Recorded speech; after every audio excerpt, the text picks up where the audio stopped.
Oh snap! You can hear me. All right, we're back from a little vacay, talking about back to school prep for everybody, and specifically talking about my youngest daughter. So we will get into it. All right, and it might not be what you think. Packing bags, what's inside, school lunches. Might be a little bit. Catch you in 30 seconds.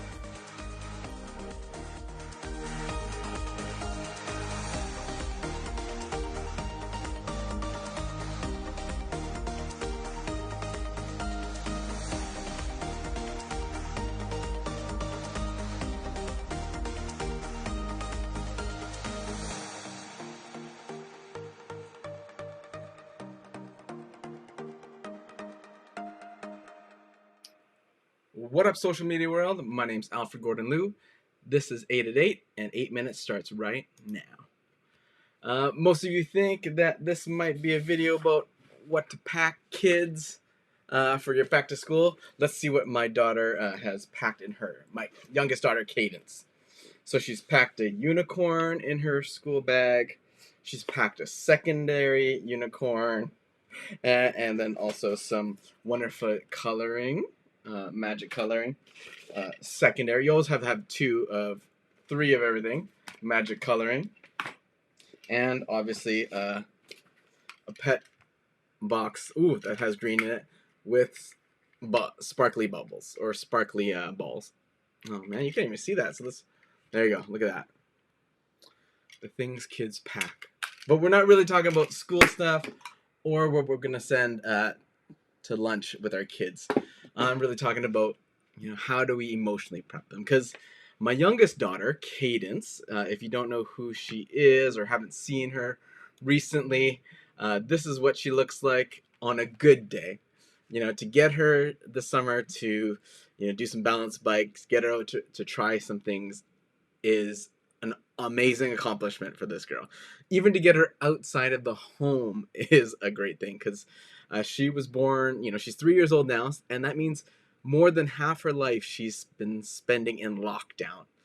So she doesn't really know, social settings, social cues, how to play with other kids, and going outside lots, just because we were safe at home, locked down, listening to Dr. Bonnie Henry. So this summer, I made it a mission to go to all these wonderful beaches and parks and get her outside and exercising and tired. And she's doing a great job. She's learned how to do a little pedal bike like she's doing, a little slow, but it's all good. And, she shocked me with climbing things. She's an excellent climber. And then also slides. She's just recently conquered slides. Just loves it, going down slides. She don't need my help, just to let everybody know. But we also tried something this summer as well, trying to get her into summer day camps. And that week went really well for the first half, and then the last half, it was filled with, I don't want to go, I don't want to go, I don't like it, I don't want to go to summer day camp. And it ended on Friday, trying to get her to go the last final day. It took me probably about 40 to 50 minutes of walking her around the outside just to get her inside that class, and only for a half-day program. So this school year, we're really going to try to get her more exposure to day camps, to early education inside that system. So we're putting her into early education kind of preschool prep. So we're going to expect weird behavior like this, from her. Hiding in towels, or this is my little introvert. As you can see, even when we're outside in parks, sometimes she has to have her closed time where she's, isolated in a tent or even hiding under a bunch of towels. So this rambling that I'm doing today is some tips for those people who have children like mine, or even COVID babies, or even kids that have been locked down for most of their lives, and going back to school is going to be a challenge for them. So with this in mind, that's what I wanted today to be about, and give you my biggest top tips. So the biggest top tips we started doing in our house is a countdown. Letting them know that it's coming. How many days till school starts. School starts next week, Tuesday. So we had, yesterday was a week. Now it's 6 more sleeps, 5 more sleeps, 4 more sleeps. And this gets them mentally ready to accept the change is coming. So there's no big surprises the day of. You're building it up so that they're planting something that's going to happen in a couple days. And I think that kind of works. You got to mentally prepare that little brain inside of there that something's coming. The other thing that we did today that was kind of cool, which I was surprised, was my second tip, familiarity, is actually, we've never been to this school that Kaydence is going to go to. I don't know the teachers, don't know the facilities, don't know what the other kids are like. So we actually took our bikes today around 3 o'clock just to see if there was any pickup times. And I told her, this is what Daddy could do. We could, pick you up. So let's ride to your school, your new school.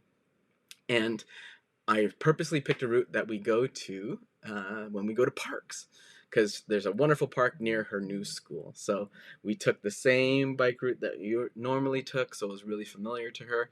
And then we took her to the playground first, which she knows and she likes playing in.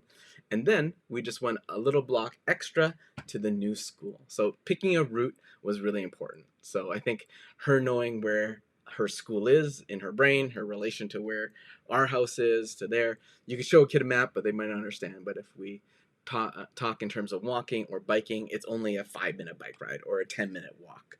So they feel a little more comfortable. And then we crashed the place. We were scoping it out. We actually walked around the facilities on the outside perimeter, and then we got in around to the inside where we could actually see all the kids playing in this indoor-outdoor space, their little school park. So it was kind of cool.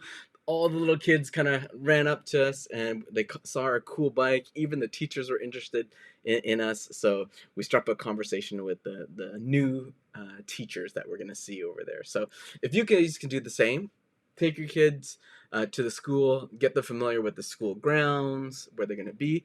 If you're so lucky, see the playground that they're going to play in, or even the teachers might be even there. So you can go see the kids that they're going to hang around, and even all the teachers, and just getting them familiar with the space and how long it takes to get there so they know where they are. I think that's really good. And the last part about it is actually checking in with them.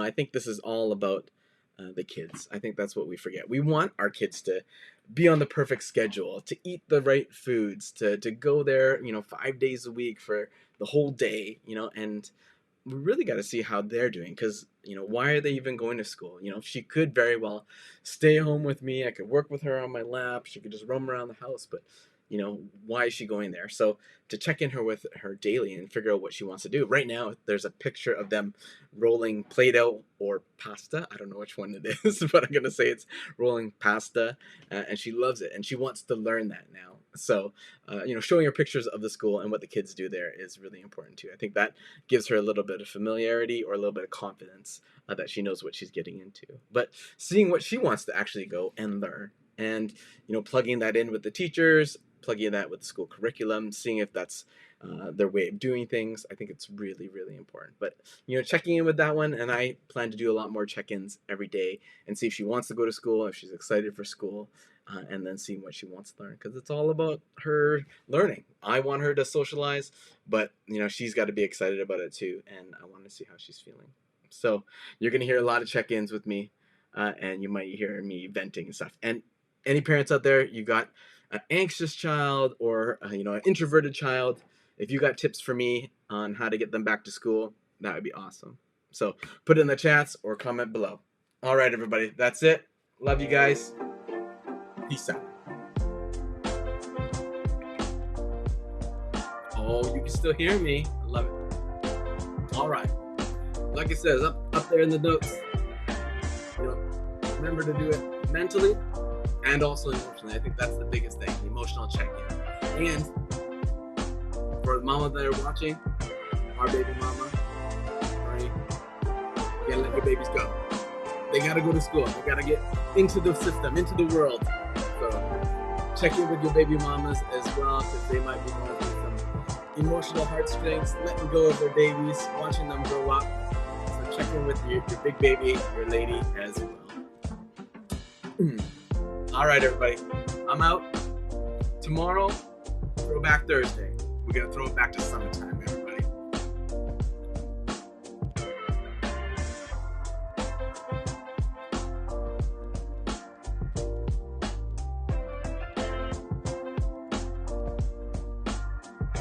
We had to do floss today because we're doing floss videos, floss dancing, and flossing your teeth.